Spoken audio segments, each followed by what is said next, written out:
that stands out on this Cox Plate day.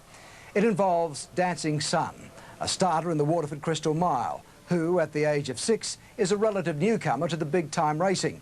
He's a bush horse, tough and honest. And regardless of how Dancing Sun goes today, his connections say he's already given them the ride of their lives. Paul Lockyer has the story.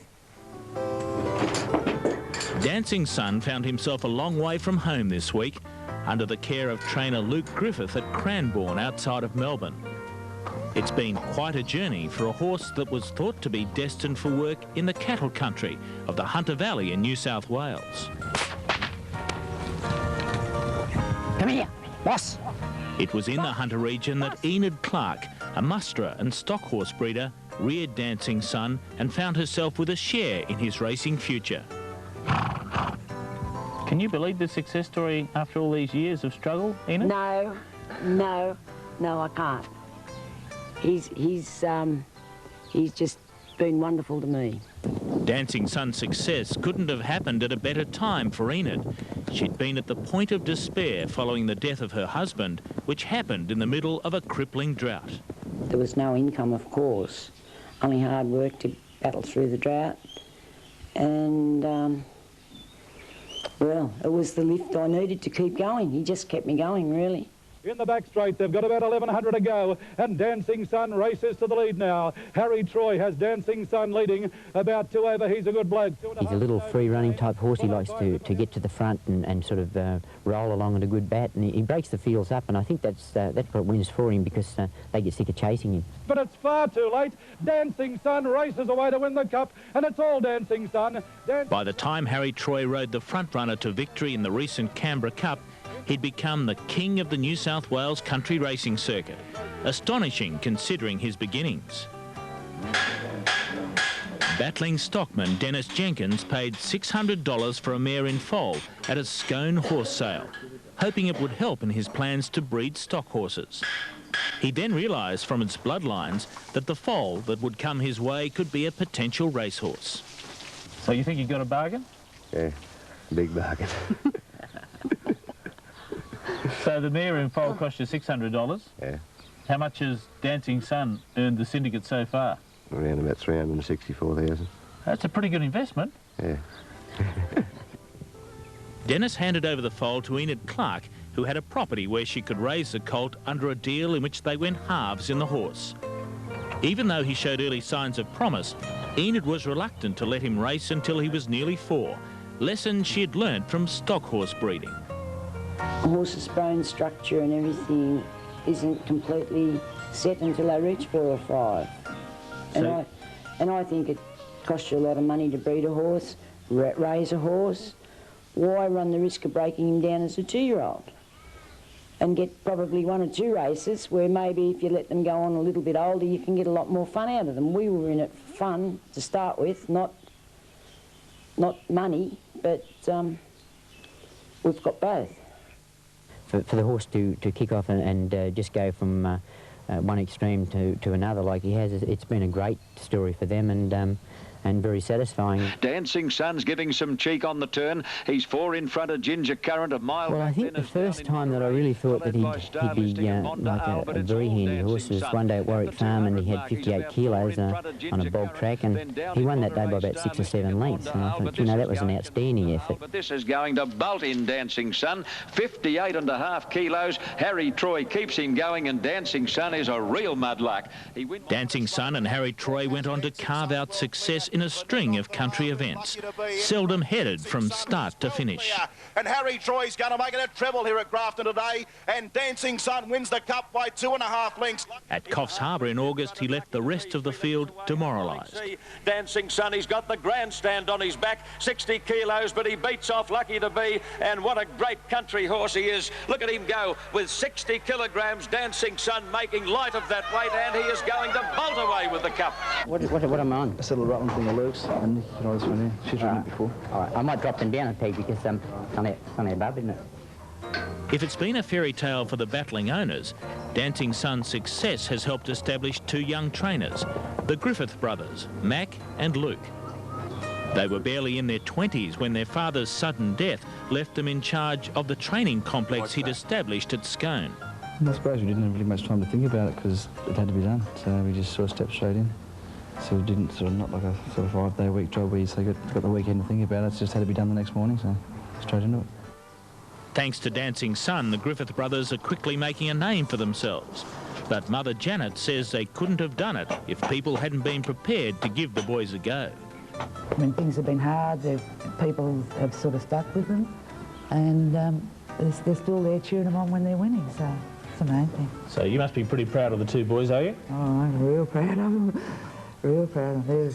They're everything to me. How's he going, mate? Oh, good. His work's come on really well. And you'll hear only praise too for the young trainers from Enid and Dennis.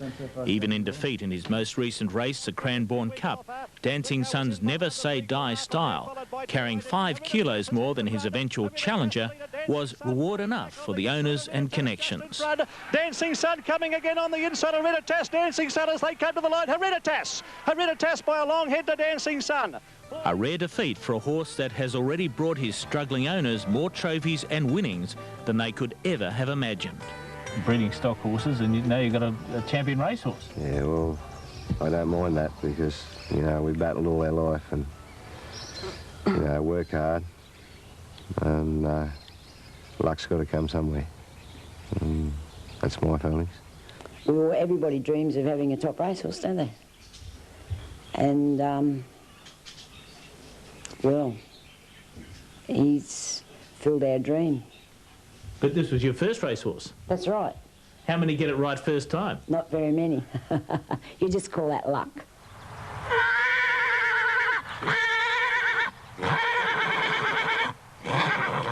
Yeah, it's got a beautiful story. How about that? You buy a mare in foal for a song and she produces a champion racehorse.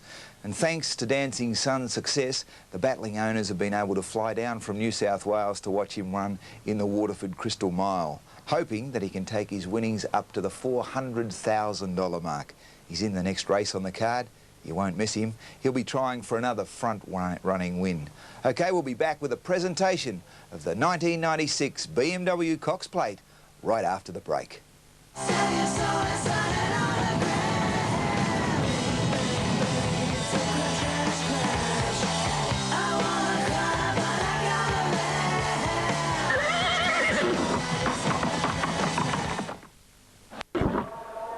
Ladies and gentlemen, a legend of Australian racing, Bart Cummings.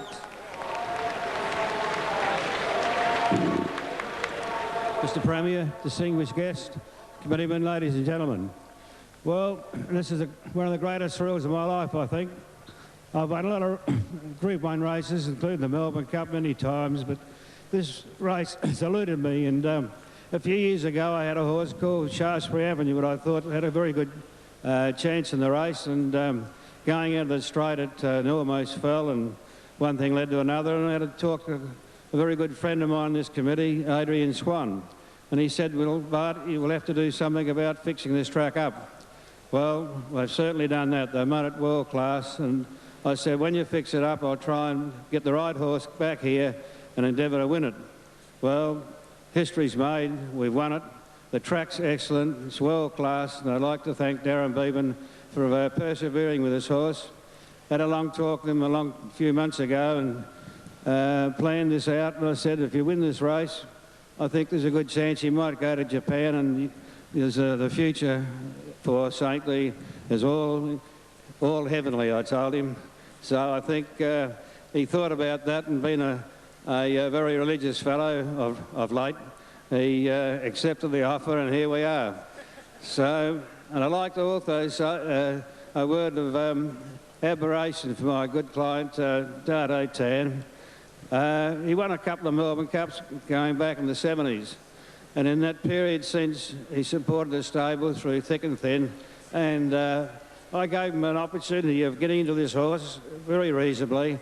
He only likes 5 sale prices, and I put him in for just for what you call a mate's transaction. So here we are, and good luck to Chenan because he's a pretty good fellow. Thanks a lot.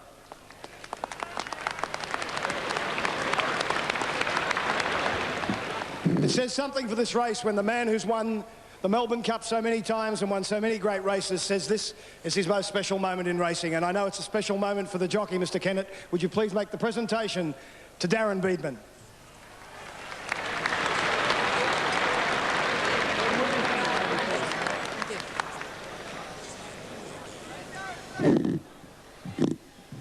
Mr. Carline, Mr. Jeff Kennett, Mr. Hartman, members of the Moonee Valley Race Club Committee, distinguished guests, ladies and gentlemen. Well, firstly, I'd like to thank BMW for sponsoring the race today. This is truly a special occasion, and it's a race that I've dreamt of winning. It's a race on my calendar that I've wanted to win, and it's been a dream come true. I just give all the glory to God. He's been so faithful in his blessing and the way that he's guided me. I'd really thank you, Lord. I'd like to thank my wife, Kim, who come down here today. I know for her that she'd get as much of a thrill out of me winning this race. It's just a dream come true. Thanks, Kimmy. And all my kids back home, Mitch and Jess and Rach, I love yous all. And I'd like to thank Mr. Dardo Chinnam.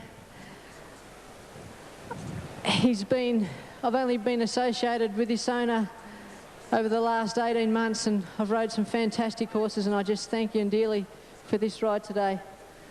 I'd like to thank Duncan also for giving me a little bit of advice about the horse, and also in my corner pushing for me to ride for this horse. I'd like to thank all the staff at Leilani Lodge back in Sydney and down here in Melbourne. They just do a terrific job, and they know how to prepare these horses, and a lot of work goes behind the scene, and you know, they should be up here on the forefront today. Lastly but leastly, what can I say about Mr. Cummings? He is a true legend, just like this race.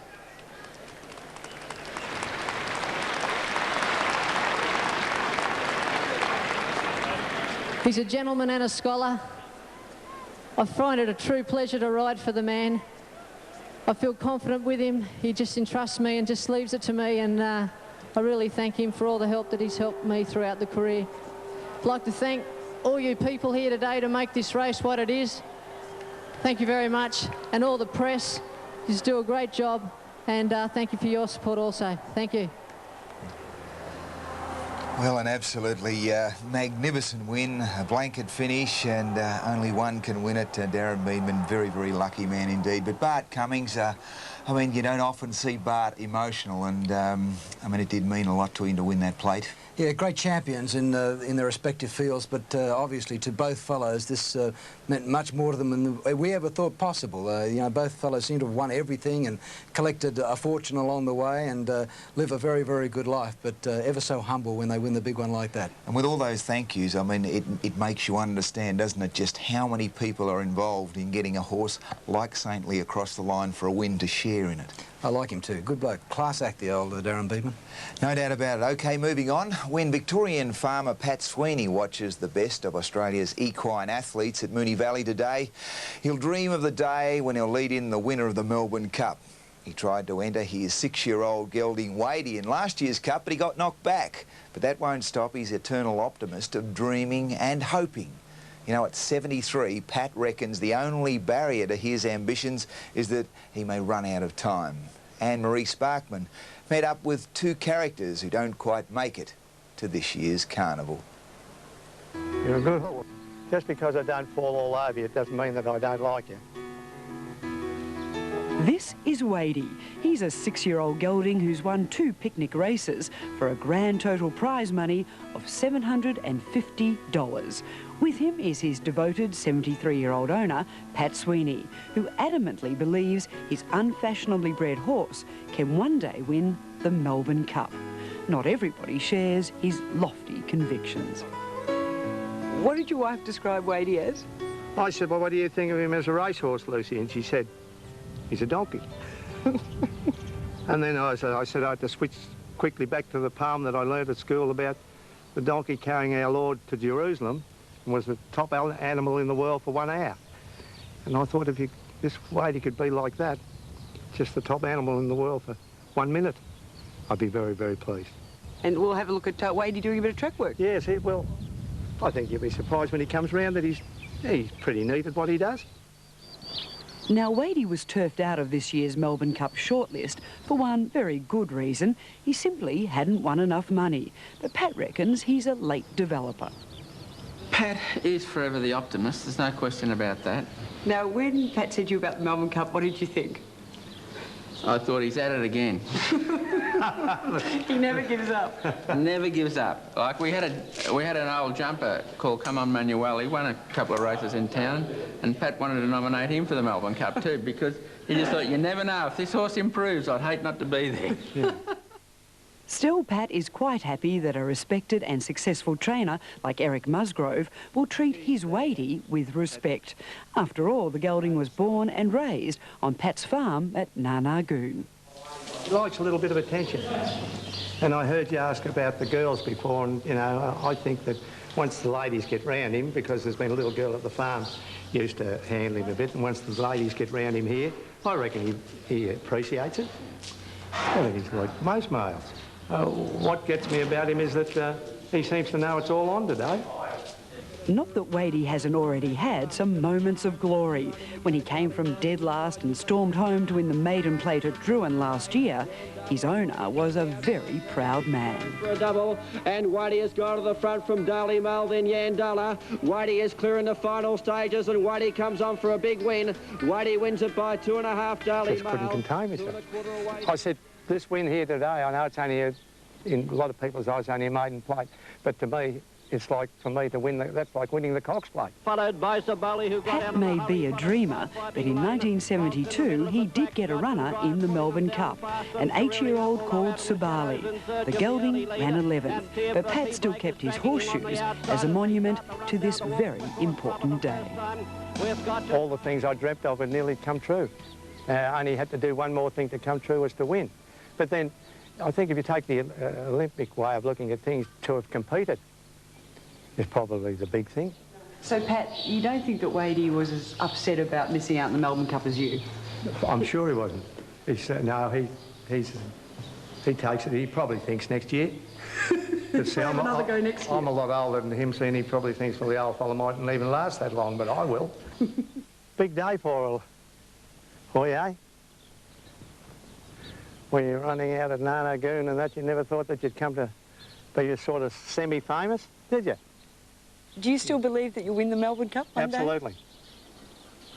No worries. Yep. No worries about that. But and you just don't know how you get there, but just keep trying. And keep dreaming? Yeah. Well, I think you've got to do that, don't you? You've got to dream. Even though you didn't make it this year, if you can prove yourself, there's plenty of time. Plenty of time. Hey? You're a top horse.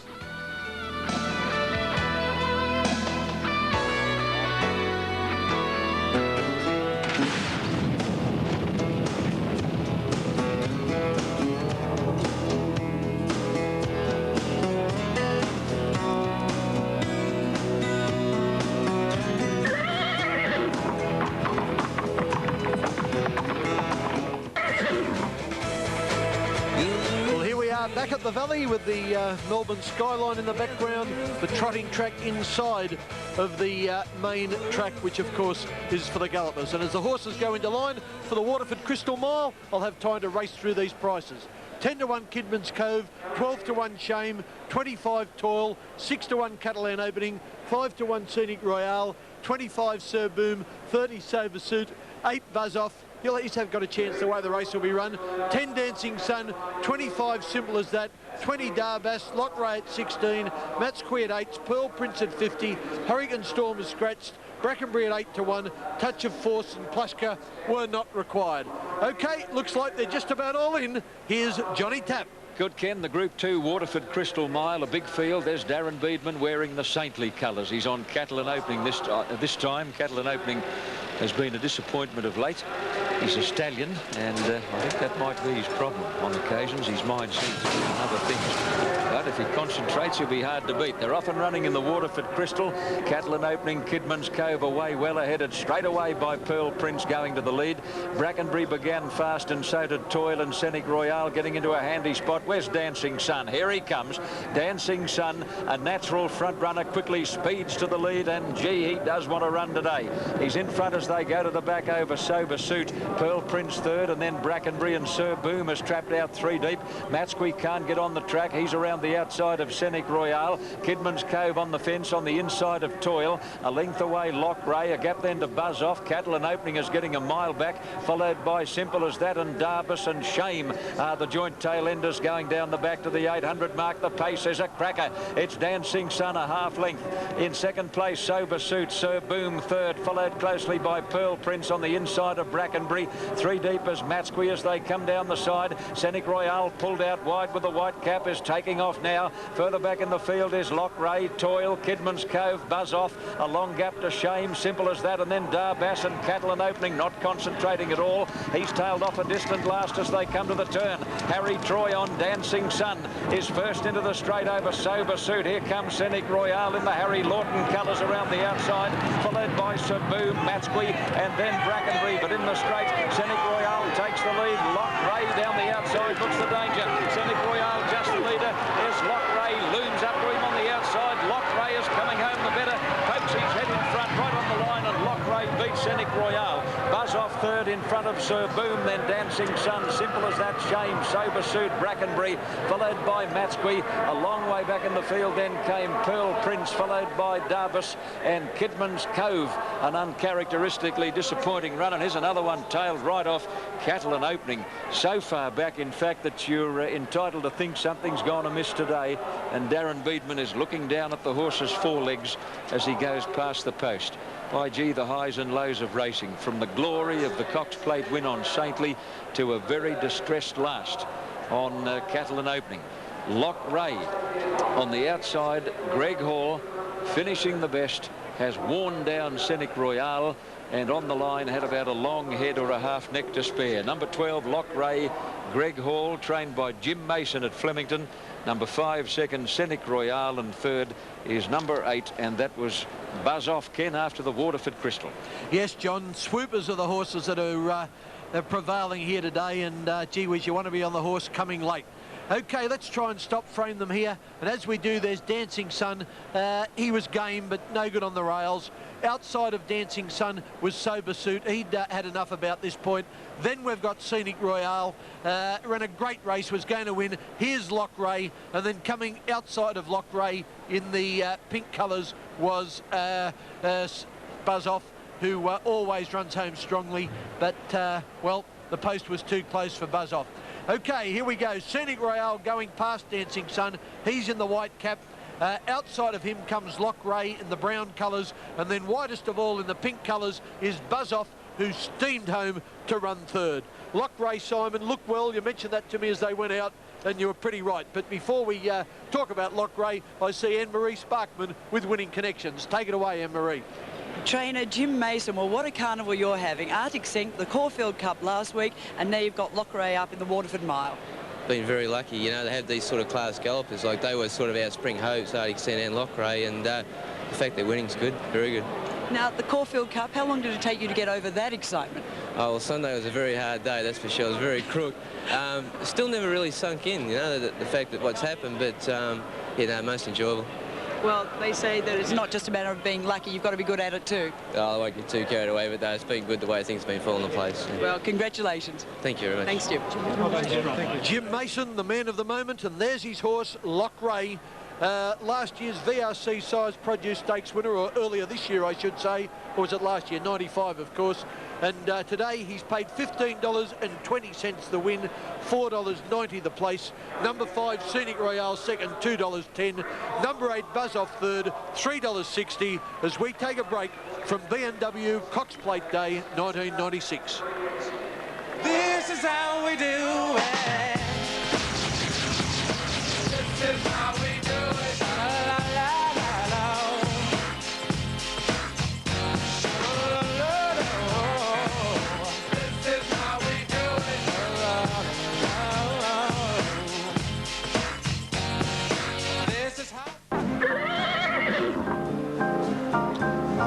us in the stand doing it very nicely, the 1996 BMW Cox Plate has been run and won. Absolute glory for Darren Beadman on Saintly, but for 7 of the other jockeys, a day, well, what might have been. So let's have a look with Gary Willits at what some of the jockeys who were not so lucky in today's Cox Plate had to say. I had a perfect run. I was back a long way off them, but I was going at the 600 metres when I wanted to track into it. Yeah, it looked a beautifully run race. There was plenty of nice speed on, and like all the horses had their chance. It was a funny race with only 8 runners. Everything was one off the fence. Yeah, that's right. Nobody wanted to get on the fence. They all wanted to stay out of trouble. But as normal, the Cox Plate's won by the horse whose track's up and has the last crack at them, and Darren did that on Saintly. He ran over okay, Gary. I was behind Saintly about 600, and I thought I was going just as well. I tried to get going a fraction earlier than what he did, and I found the length and just kept whacking, but he kept riding to the line. Yeah, he kept running home nicely. He did. Oh, yeah. good luck, Darren. Thanks.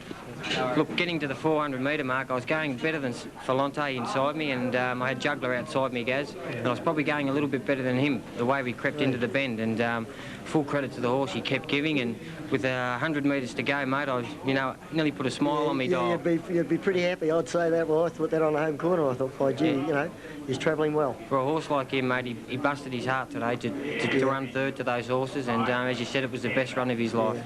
Well, Gaz, I mean, I had a perfect run. As you say, I tracked into the race perfect time, and actually, when Saintly came around me, I thought I was going better than all of them. I hadn't used a penny, and I was travelling very good, but when I let him down, he just never quickened a lot, and he went from sort of going good to nothing, and then the last sort of 50, I was stopping, but you know, he only getting beaten head and head, but I still thought he might have kicked a bit better than what he did. Yeah, that's right. Yeah, there was nothing like it was like you couldn't have wished for a better finish in the race. All he had to do was kick half a length and he wins, but I mean, getting that half a length there, I just couldn't get it. Well, Mick, you couldn't have wished for a better run on Falante, and it's just bad luck to go under by such a short margin. Yeah, I couldn't complain about the run. I had a magic run, magic trail up and travelled good. You know, I was just probably beaten by the better horse in the day.